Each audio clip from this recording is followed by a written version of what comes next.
திண்டுக்கல்லில் நடைபெற உள்ள மக்கள் உரிமை மீட்பு மாநாட்டிற்கு செங்கல்பட்டு மாவட்டம் தேமுதிக சார்பில் அனகாபுத்தூர் நகர பகுதி கழக செயலாளர் கே மகாதேவன் தலைமையில் முன்னாள் சட்டமன்ற உறுப்பினரும் செங்கல்பட்டு மாவட்ட செயலாளர் அனகை முருகேசன் முன்னிலையில் அனகாபுத்தூர் ஆலவட்டம்மன் கோவில் அருகில் இருந்து 1000 கணக்கான தொண்டர்கள் வேனில் கழக கொடியை ஏந்தி வெற்றி கூட்டணி அமைப்பதற்காக கடலூரை நோக்கி பயணித்தனர். இப்பயணத்தில் கழக நிர்வாகிகள், மகளிர் அணியினர் ஏராளமானோர் கலந்து கொண்டனர்.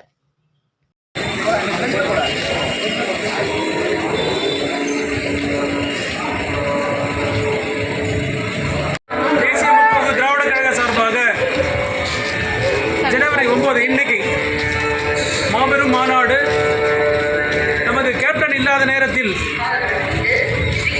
எங்களது அந்நியார் அவர்கள் தலைமையில் மாபெரும்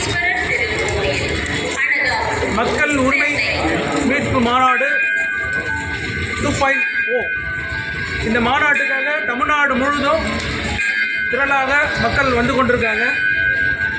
சார்ந்த அனைத்து நிர்வாகிகள், மகளிர் அணி என பொதுமக்கள் என அனைவரும் ஒத்துழைப்போடு இப்பொழுது மாநாடுக்கு கலந்து கொண்டுள்ளோம்.